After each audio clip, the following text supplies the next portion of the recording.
Hello guys, muli andito na naman tayo magpapaligo ng ilan na to? Pang-apat na pusa. Ayan po, at ito po ay ang aming puskin na si Dilaw. Alam niyo po ba na ang pusang ito ay 5 kilograms na? Ganyan po siya kabigat. At grabe na po ang kanyang binbil. Sa tuwing paliliguan po siya ay napakaingay niya. Pero bago po yan, pag may nauna na pong naligo sa kanya, alam na po niya kaagad. Kaya po siya ay masyadong nakikiramdam. Kaya yan, naliligo na po si Dilaw.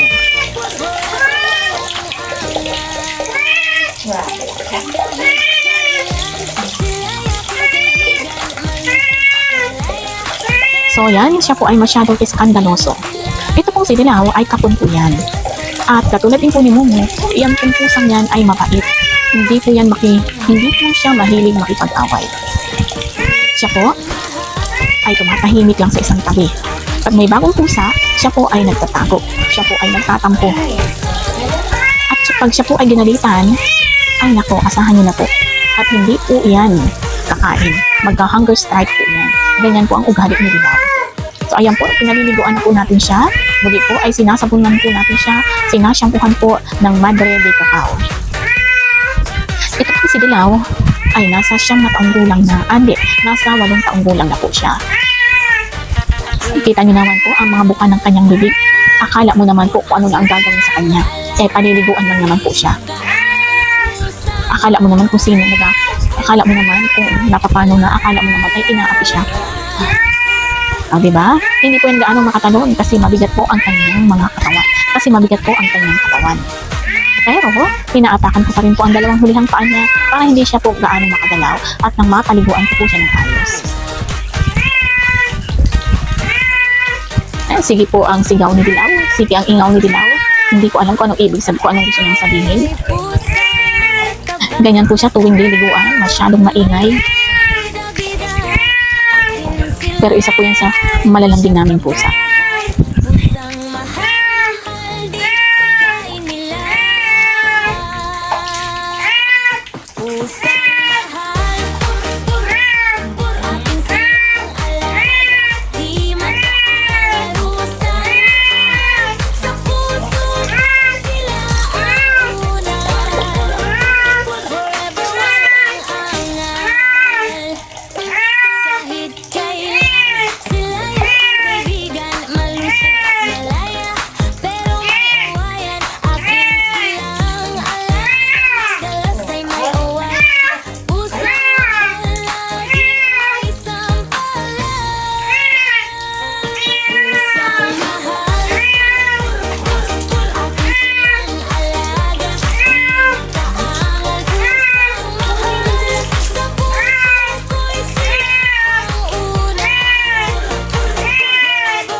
Ayan, sa wakas, natapos na rin ang kalbaryo ni Dilaw.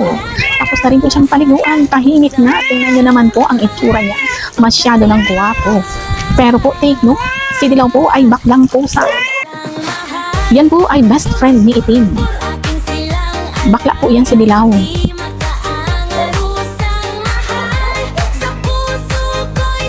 Tinutuyo na po natin siya ng towel. Tahimik na po yan. So, ganyan po kabait yan. Tingnan nyo naman.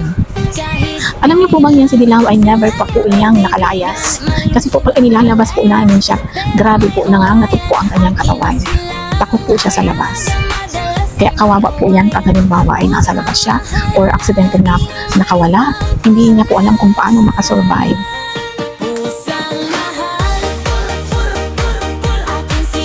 Nasa loob lang po siya ng bahay. Pero dahil po nangungupahan kami ngayon sa bagong bahay, kaya po pansamantala po ay nasa cage po muna siya. Katulad din po ni na Max at ni Yasin tsaka ni Momo, ginugurong po natin siya. Pinuputulan po natin siya ng kanyang mga kuko.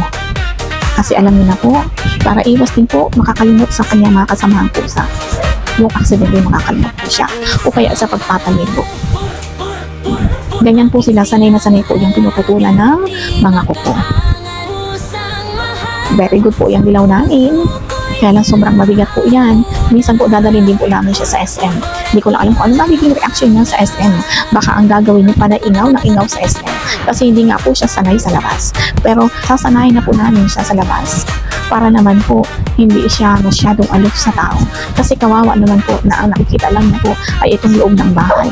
O kaya po yung cage. Ako ay may pusang matataba, matatakaw at may mga bida-bida.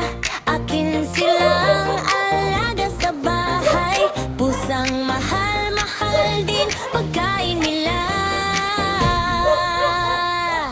Pusang mahal, pur-pur-pur-pur. Akin silang alaga, di makaangal. Pusang mahal, sa puso ko'y sila ang una.